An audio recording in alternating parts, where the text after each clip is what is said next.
వాళ్ళు ఉన్న దారిద్ర్యం కూడా కొంచెం ప్రభావం చూపిస్తూ ఉంటుంది. ఏ ఇంట్లో అయితే చినిగిపోయిన బెడ్‌షీట్‌ని బెడ్ పైన వేసి, దానిపై ఇంటి యజమాని కానీ, ఎవరైనా బిజినెస్ చేసేవారు కానీ, ఉద్యోగం చేసేవారు కానీ నిద్రిస్తే వాళ్ళు అప్పుల బాధలో మునిగిపోతారు.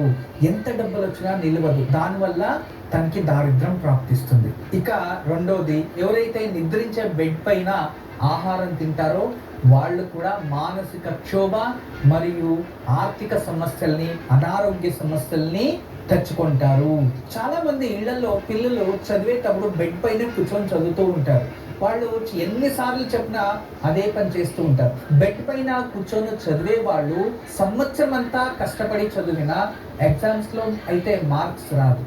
ఎవరైతే ఎక్కడైతే చదివేదానికి ఒక స్థానం అని పెట్టింటారో అక్కడే కూర్చొని వాళ్ళు చదివే వాళ్ళు ఖచ్చితంగా ర్యాంక్ స్టూడెంట్ అవుతారు. అవుట్ వస్తుంది. అంతేకాదు, నా అనుభవంతో తెలుసుకున్న విషయాలు, ఎవరైతే చదివే చోట కూర్చొని వాళ్ళు 3 రోజులు చదివినా కూడా ఖచ్చితంగా వాళ్ళు చదివిన తగినట్టుగా ప్రతిఫలం ప్రాప్తిస్తుంది. అదే బెడ్ పైన కూర్చొని చదివేవారు ఎంత కష్టపడి చదివినా కూడా వాళ్ళకి ఆఖరిలో ఎగ్జామ్ రాసే టైంలో మెమొరీ లాస్ అవుతూ ఉంటుంది. ఎందుకంటే బెడ్ అనేది నిద్రించడానికి, దానిపైన కూర్చుంటే తెలియకుండానే వాళ్ళ శరీరంలో ఏకాగ్రత అనేది తగ్గిపోయి వాళ్ళు కష్టపడి చదువుతూ ఉంటారు కానీ పరిపూర్ణంగా బ్రెయిన్లో అయితే దాన్ని సేవ్ చేసుకోలేరు. అంటే చదివిందంతా అలాగే ఉండిపోదు, త్వరగా మర్చిపోవడానికి అవకాశాలు ఉంటాయి.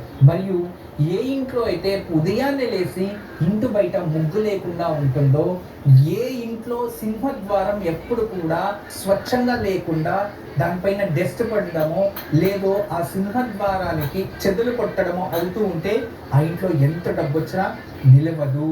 ఏ ఇంట్లో అయితే ఎక్కువ శాతం తులసి వృక్షం ఏదైతే ఉంటుందో అది మళ్ళీ మళ్ళీ వాడిపోతూ ఉంటుందో, ఎండిపోతూ ఉంటుందో ఆ ఇంట్లో కూడా దారిద్ర్యం ఎక్కువ ఉంది. నెగిటివ్ ఎనర్జీ ఆ చుట్టుపక్కన ఎక్కువ ఉంది.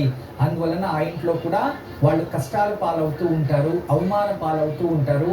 ఆర్థికంగా ఎంత డబ్బు వచ్చినా ఏదో ఒక కారణంగా అప్పల బాధల్లో చిక్కేసుకుంటారు. చూసారా ఎన్ని విధాలుగా మనుషులు ఆచరించే పద్ధతిలో మరియు జీవించే పద్ధతుల్లో